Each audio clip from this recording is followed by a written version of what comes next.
Halo anak-anak semua, apa kabar? Bu Guru berharap kalian tetap sehat dan tetap bersemangat ya dalam belajar. Nah, kali ini kita akan masuk materi baru mengenai partikel penyusun benda dan makhluk hidup. Untuk lebih jelasnya juga, silakan kalian buka buku paket kalian halaman 96. Ya, sekarang silakan simak video pembelajaran berikut ini. Ini adalah tujuan pembelajaran kita pada pertemuan kali ini. Jadi, peserta didik diharapkan mampu menjelaskan partikel penyusun benda dan tubuh makhluk hidup, serta menjelaskan atom dan partikel-partikel penyusun atom. Dan nilai sekolah kita, yaitu peserta didik, menunjukkan sikap bertanggung jawab dalam pembelajaran. Partikel. Nah, partikel ini adalah bagian terkecil dari suatu materi yang masih mempunyai sifat materi tertentu. Partikel ini dapat berbentuk atom, molekul, atau ion. Jadi, kalau atom itu adalah bagian terkecil dari suatu unsur yang masih memiliki sifat unsur tersebut. Tadi Bu Guru sudah menyebutkan pengertian dari atom, yaitu bagian terkecil dari suatu unsur yang masih memiliki sifat unsur tersebut. Nah, tahukah kalian bahwa tubuh makhluk hidup, entah itu manusia, tumbuhan atau hewan, itu tersusun dari miliaran atom-atom. Jadi, atom-atom itu dapat berikatan satu sama lain dan membentuk molekul. Molekul ini merupakan gabungan antara dua atau lebih atom-atom melalui ikatan kimia tertentu. Nah, molekul ini dapat tersusun sedemikian rupa sehingga membentuk atau menjadi suatu struktur tertentu. Misalnya rambut kita, kemudian gigi, atau alis. Nah, seperti itu. Jadi, dari unsur-unsur itu ada kandungan, ada karbon, hidrogen, nitrogen, atau sulfur. Nah, sedangkan kalau tulang tadi Bu Guru sebutkan gigi, itu bisa mengandung kalsium, fosfor, atau oksigen. Nah, selain benda yang hidup atau makhluk hidup, di benda mati pun itu tersusun dari senyawa kimia tertentu. Jadi seperti kayu, plastik, air, dan kain. Nah, ini keempat benda ini tersusun dari senyawa-senyawa tertentu. Nah, di dalam senyawa, molekul-molekul tertata sedemikian rupa sehingga memberikan sifat-sifat tertentu. Misalnya contohnya nih, plastik.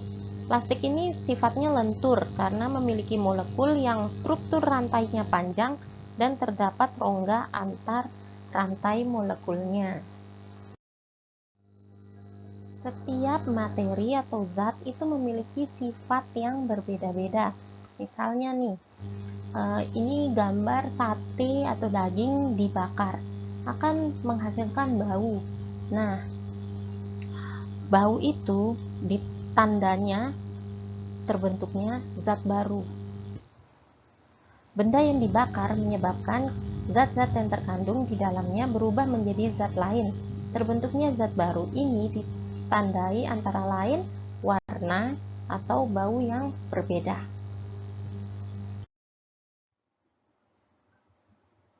Bahan-bahan yang berbeda terdiri atas senyawa-senyawa yang berbeda dengan atom-atom penyusun yang berbeda juga.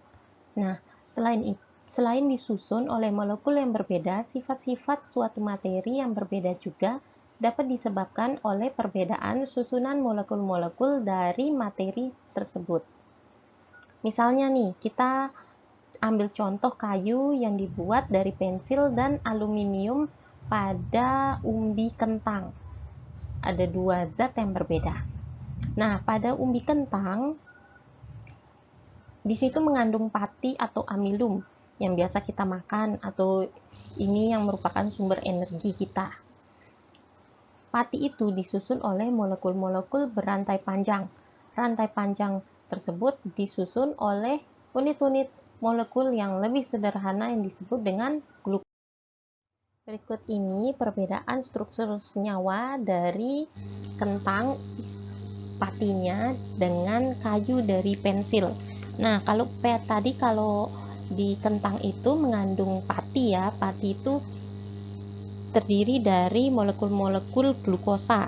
Nah, sedangkan kalau pada pensil itu terdapatnya ada kayu ya. Nah, kayu ini tersusun atas molekul selulosa yang mempunyai rantai panjang juga, sama seperti pati.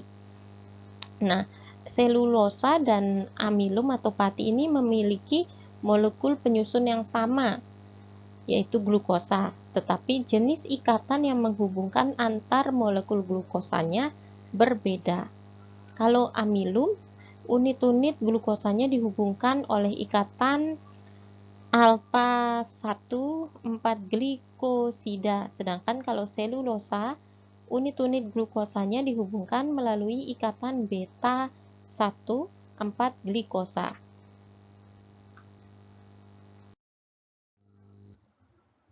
Jadi, bahan yang berbeda tersusun atas zat-zat yang berbeda. Zat-zat yang berbeda ini mempunyai perbedaan jumlah dan jenis atom penyusun. Sifat-sifat bahan yang berbeda dapat disebabkan oleh ikatan atau perbedaan struktur atau susunan molekul-molekul penyusunnya. Berikutnya kita akan bahas atom dan partikel penyusunnya. Nah, tadi pengertian atom itu adalah unit terkecil penyusun molekul. Nah, ternyata pada atom ini memiliki bagian lagi yang lebih kecil, yaitu partikel subatom. Nah, bagaimana kita bisa tahu atom-atom tersusun atas partikel subatom? Silakan kalian lihat gambar berikut ini. Nah, pada warna lampu ini, jadi tiap-tiap lampunya mengandung gas mulia yang berturut-turut, ada helium, neon, argon, kripton, dan xenon. Lampu-lampu itu mengeluarkan cahaya yang berwarna-warni setelah dialiri arus listrik. Nah, gas-gas yang dilewati oleh aliran listrik tersebut berpendar sehingga menghasilkan cahaya yang berwarna-warni. Cahaya itu muncul karena ada loncatan elektron-elektron yang terdapat di dalam atom-atom gas.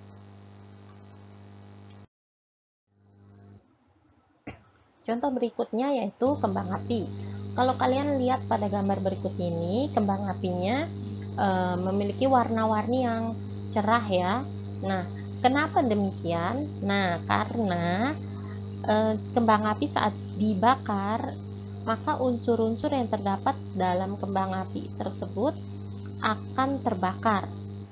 Nah, ketika kembang api dibakar akan membuat suhu temperatur penyusun dari kembang api itu tinggi. Jadi, elektron berpindah dari kulit atom satu ke kulit atom lainnya. Perpindahan elektron ini disertai dengan cahaya dengan warna-warna tertentu. Ya, tadi Bu Guru sudah membahas mengenai atom. Atom itu adalah partikel terkecil ya. Jadi, di atom itu memiliki kulit-kulit atom. Tahukah kalian apa itu kulit-kulit atom? Jadi, atom itu tersusun atas partikel-partikel penyusun atom atau partikel subatom, yaitu neutron, lambangnya N, kemudian proton, lambangnya P, dan elektron, lambangnya E. Nah, jadi proton itu adalah memiliki muatan positif ya, seperti pada gambar berikut ini. Neutron itu sifatnya netral dan elektron muatannya negatif. Jadi neutron itu muatan netral, proton itu positif, dan elektron muatannya negatif. Jadi proton dan neutron ini akan membentuk inti atom nih. Jadi yang di tengah ini adalah inti atom. Sedangkan elektron itu akan mengisi kulit-kulit atom.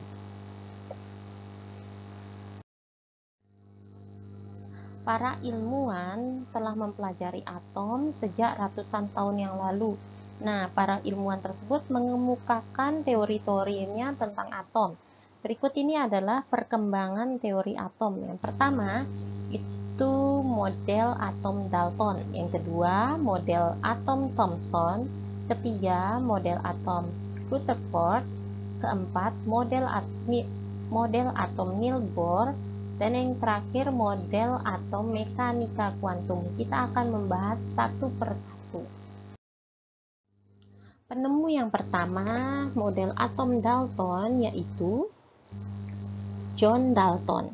Nah, konsepnya atom menurut Dalton ini sebagai bola pejal dan merupakan bagian terkecil yang tidak bisa dibagi lagi. Jadi, setiap unsur terdiri atas atom-atom yang identik satu sama lain. Atom-atom dari unsur berbeda adalah berbeda. Atom-atom dapat bergabung membentuk molekul. Model yang berikutnya yaitu model atom Thomson. Nah, penemunya yaitu Joseph John Thomson. Beliau memiliki konsep bahwa atom merupakan bola bermuatan positif dan di tempat tertentu terdapat elektron yang bermuatan negatif seperti kismis dalam roti. Jadi bertaburan ya. Model atom yang berikutnya yaitu model atom Rutherford. Jadi penemunya adalah Ernest Rutherford. Nah, beliau memiliki konsep bahwa atom berbentuk bola yang di tengah-tengahnya terdapat inti atom yang merupakan pusat muatan positif dan pusat massa, sedangkan elektron-elektron bergerak berputar mengelilingi inti atom. Nah, ini ya gambar berikut ini. Yang ini adalah yang elektronnya negatif, sedangkan yang di dalamnya itu yang positif. Seperti itu. Berikutnya adalah model atom Bohr. Nah, penemunya adalah Niels Bohr. Konsepnya yaitu atom terdiri atas inti atom yang menjadi pusat massa atom dan pusat muatan positif, sedangkan elektron bergerak mengelilingi inti atom pada lintasan tertentu atau orbit yang disebut dengan kulit atom. Nah, kalau kalian lihat ini adalah kulit atomnya. Ini intinya, yaitu muatan positifnya atau pusatnya. Kemudian yang mengelilingi kulit atom ini adalah elektronnya. Nah, selama elektron bergerak mengelilingi inti pada orbitnya, elektron tidak memancarkan atau kehilangan energi. Yang terakhir yaitu model atom modern atau biasa disebut dengan mekanika gelombang. Nah, kalau ini konsepnya atom-atom tersusun atas partikel subatom yaitu neutron, proton, dan elektron. Nah, neutron dan proton ini membentuk inti yang padat disebut dengan nukleus atau inti atom. Sedangkan elektron bergerak di sekeliling inti dengan kecepatan hampir seperti kecepatan cahaya dan membentuk awan elektron yang disebut orbital. Pada awan elektron tersebut, posisi elektron tidak dapat ditentukan. Nah, itu tadi pembahasan mengenai atom, kemudian perkembangan teori atom. Bagi kalian yang masih belum paham di bagian-bagian tertentu, boleh kalian bertanya kembali ke Bu Guru lewat GCR atau chat pribadi, atau kalian bisa baca buku paket kalian lagi agar lebih paham ya. Untuk tugas-tugasnya silakan lihat di GCR. Baiklah, Bu Guru akhiri pertemuan kita kali ini. Tetap sehat, tetap bersemangat. Sampai jumpa lagi.